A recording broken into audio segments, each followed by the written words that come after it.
is Curt Orbeck. I'm the principal of the Distributive Learning for Buffalo Trail Public Schools. This video here today will show you how we're going to plan on and some of the stuff we're already doing to increase teacher effectiveness and student engagement through our Distributive Learning course delivery. Some of you might know Distributive Learning as video conferencing or BC or DL. It all means the same thing throughout our presentation. So there's 5 main things we need to concentrate on when we're looking at increasing our student engagement and student achievement through distributive learning. That is the role of the teacher and the effectiveness of the teacher, the role of the student, the role of technology, the role of the principal, and the role of the DL principal, which is myself. The first thing we're going to look at is teacher training and the expectations of the teacher to increase student engagement and achievement. First thing we're going to have is mandatory DL meetings, so that's where all the teachers are going to get together. We're going to share best practices, come up with the best practices. We're going to meet 4 times a year. This will be funded by the DL budget, the Distributive Learning budget. This year we are going to increase that funding to allow for more teacher collaboration and professional development opportunities. Some of the things we're looking at is maybe taking the teachers and allowing them to have less supervision. That means at lunchtime they will be available to talk to the students on the other end. Usually the students on the other end will be referred to as the receiving students or the far sight students, but that less supervision at lunchtime should allow them to have that connection during the school day. Each teacher should also visit the school that they're teaching at least 3 times, preferably once in the first 2 weeks to get that connection with the students and to build those relationships that will lead to student engagement throughout the year. So once in the first 2 weeks. After that, you know, for some of the classes they might want to go at midterm and at final. Again, that's totally up to the teacher, but at least 3 times throughout the year. Another responsibility of the teacher is to keep up with the technology and to be able to use that effectively, and I'll talk a little bit more about that later on in the presentation. As in any classroom in Buffalo Trail, the teacher should watch for students who are struggling.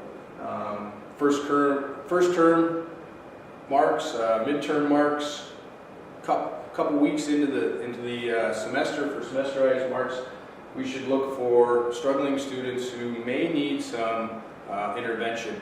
We call that response intervention, so that's early intervention to get the student on the right track. And the RTI model that we're going to look at there excuse me, is in your handout. The Distributive Learning RTI initiative. So basically what it is, there's 3 tiers. Tier A is the regular classroom instruction. So that'd be intervention that is done right in the classroom, proximity, a little extra attention to that student. And once the teacher has assessed the class, right, and if we find that over 20% of the class needs to be helped along, well then what we would do is actually have the teacher go back and reteach and reassess, because anything over 20%, it may be the students or it may be some of the teachers doing. So if we allow them to go back and reteach and reassess. Now if there is between 0 and 20% of the students struggling, well then what we would do is step it up and go to Tier B, which would be a 2-week to 5-week, a little more intense teacher instruction, or the teacher would zero in on those students, make sure they're available for extra work or for extra help at lunch, again going back to the less supervision. If that is successful, then the student would go back to Tier A, right? And again with RTI, Tier A is an ongoing process. No student is ever taken out of the regular classroom instruction, but when they go up in levels, they're just giving more and more and more individualized instruction to get them right on the right path. Once they go through Tier B, if there's no gain and the student is not progressing as we wish, then we might put them into Tier C, which basically in the distributive learning world would mean that it would be Course streaming, right? Maybe they're in the wrong course, maybe they should go -2, or we would refer them to the SES teacher for a little more in-depth intervention. And again, we're always trying to get every student in Buffalo Trail to be successful. Unfortunately, not every student is capable of every course, so that will be something that we will look at throughout the year. The thing that we're going to do, or I've done, is create a mentorship program for DL teachers. This year we're going to key on the Math 30-1, because basically all of our DL, our video conferencing classes, are for the math and sciences. And so this year we're going to concentrate on Math 30-1. Next year perhaps Physics 30, Chem 30, and this is what the mentorship program will entail. So basically the mentor, protege, or the primary secondary teacher, if you want to call that, the primary teacher will start teaching the course and slowly let the secondary teacher take control. They'll have weekly meetings.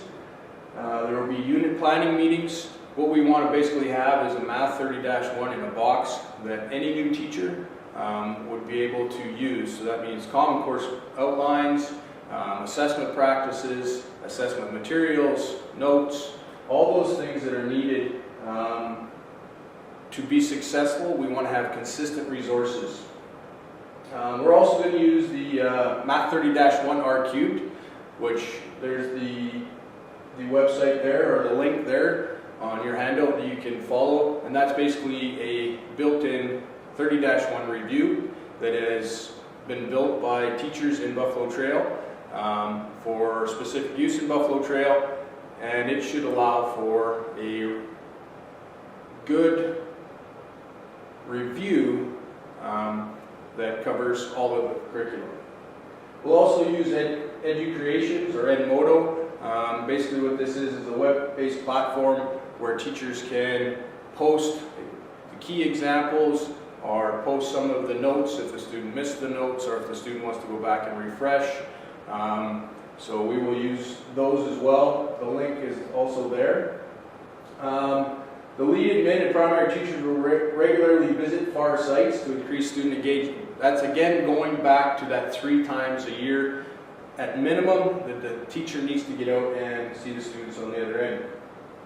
Lead admin, which is myself, will also make sure, along with Central Tech, that the technology is up and running smoothly. So that is the cameras, fax machines, Bridget, Elmo, Edmodo, all that stuff will be running smoothly in every classroom and be consistent throughout the division. I'll also try to get out there and talk to the students, give them a survey, give the parents surveys, or at least get their feedback on how they feel the distributive learning course their student or their child is in. We're actually starting for next year already. June 21st, 2013, we're having our first planning meeting for the 2013-2014 school year. The next key point is student engagement. The teacher has a role, but the student also has to have a role in their education. And in a DL course, there is a little more expectation on the student to be engaged and be ready when they come to class for a little bit different type of learning. So what we need to do is try to increase the student engagement and coach them a little on how to be an effective learner in a distributive learning classroom. So what we're going to do is we're going to bring the students together at the start of the course for relationship building and opportunities for more direct instruction and support. So in other words, I might bring all the kids from the 3 schools that I'm teaching into one central location, teach them a lesson, get to know them a little bit more, have that connection with them. We'll also use asynchronous web-based platform in support of teachers' class. So this could be used for posting content, collaboration with teachers and peers, right? So it's somewhere on the web where they can go and they can put their ideas in there. It doesn't necessarily have to be during class time, but it could be, or it could be at night, and they can ask questions to the teacher directly through the web. We're also looking at maybe potting schools. So schools, for example, in the north here, Dewberry, Marwayne, Kitscotty. Maybe we'll put them together to build those relationships, so you know consistently that your teacher is going to be from one of those schools. You're also going to be in the classroom with the same kids all the time. So it doesn't matter if they're from Dewberry, Kitscotty, or Marwayne, you will build relationships over the year. Also, for students to be engaged, there should be daily effort by teacher and students to connect on a social level as well as a content base. So for the first 5 minutes or the last 5 minutes, right? Talk about what's happening outside of the classroom to get those relationships building. We might use exit slips as formative assessment, just like we do in every other classroom in Buffalo Trail. Maybe the students should be allowed to use technology such as their phones or iPads or iPods or laptops to communicate with the teachers during class time, right? So if they have a question, they can pull up their phone, either text or email the teacher, or use some kind of web-based platform to allow that communication.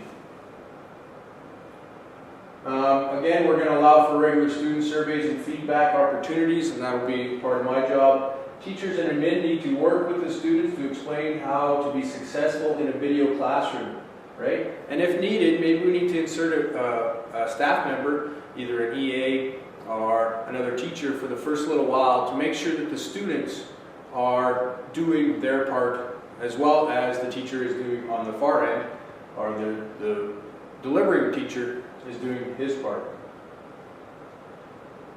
We're also going to have all the students watch the video on video conferencing etiquette. That's from the BC Alberta website. And the link is there. This will be a consistent message for all BC students across BTPS of what is expected of staff and students during a video conferencing classroom. So these are basically the do's and don'ts and what they can expect and what they can expect through a distributive learning course delivery. For the most part, it's exactly like the regular classroom, but there is a little bit of etiquette that needs to be taken care of with the technology as well as the feedback to make sure that the teacher is effective and the student is engaged. So now that we have the role of the teacher and the role of the student, we got to make sure the technology is there as well. So we got to make sure it's working. We got to make sure the cameras, TVs, DVDs, Bridget, Smartboard, Elmos, fax machines are all working in a classroom. Each one of those is responsible for some type of communication, right? Some of it's instant feedback, some of it's daily feedback, some of it's just every day, you use it every minute, but it all needs to be working and it needs to be consistent throughout the division. We're going to try to make each site exactly the same. Right now we have three or four generations of fax machines, of TVs, of the video equipment. And again, that's something that we're going to work towards, is to get it one generation where every site in Buffalo Trail Public School looks the same.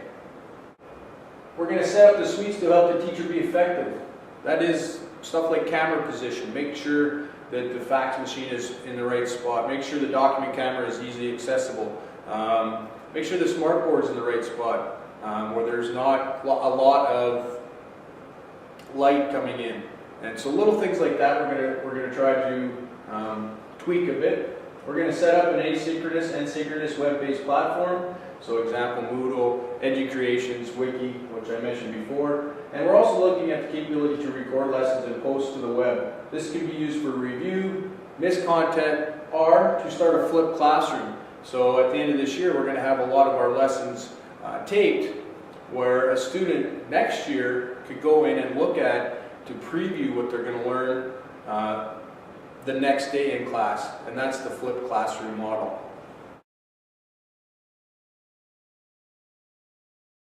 Another key piece to this puzzle is the principal's role. So that may be the delivering school principal or the receiving school principal. And these are some of the expectations for those principals. They should know and follow the handbook. We're going to revisit this and revise it on June 22nd, 2013. So at the start of 2013-2014 school year, we're going to have a new and improved handbook with everything updated, and the principal should know that handbook inside and out. We have set up a principal's advisory group. We've met twice already and once more, and that will be an ongoing process as well, just to keep those principals in the loop and what they think is important in a video classroom. Principals will need to take ownership in both far and near sites, so it doesn't matter if you're the delivering principal or the receiving principal, you should take ownership in those classrooms. They are part of your student body. Stop in regularly to visit and observe video lessons, right? Get to know your staff, get some feedback from your students and staff. Get to know the teachers on the other end. Deliver and receive courses according to teachers' expertise, not budget. Okay, so we're going to start delivering courses, which we always done in Buffalo Trail Public Schools, but we're really going to key on that, where we're going to only allow teachers who are experts in the field to deliver those courses. Delivering, receiving, and DL principals should be involved in all discipline, assessment, and technological issues. So if there is an issue, obviously the parent should talk to the student first, then the teacher, then the principal. Now that could be the delivering principal or the receiving principal. Once you've talked to them, they will talk to myself and the three principals, the delivering principal, the receiving principal, and myself, along with the teacher, along with the student, along with the parent, will deal with any issues and try to come up with a solution. Principals should also counsel students into the correct course stream. Do not have the attitude, oh, it's just video, you go ahead and try it, right? Video is still a classroom, and it needs to be treated like a classroom with respect, in the fact that if a student cannot do it in a regular classroom, chances are they're not going to be successful in video as well. So we need to counsel those students that there is an added expectation if you take it through video. Be supportive of the delivering teacher, right? So allow for less noon hour supervision, allow for more school visits, and release time when needed to connect with the students on the other end. Last thing I want to talk about today is my role in this change in distributive learning in Buffalo Trail Public Schools.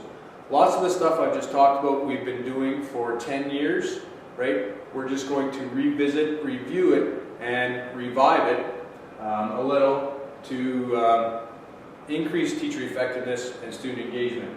So my role will be to make sure that the handbook is updated yearly, develop actually a role description of what is expected from DL teachers and DL principals, develop a certification for DL teachers. Again, that's with a question mark, that's something we're looking at, right? Should we have some training that teachers must do before they step into the classroom.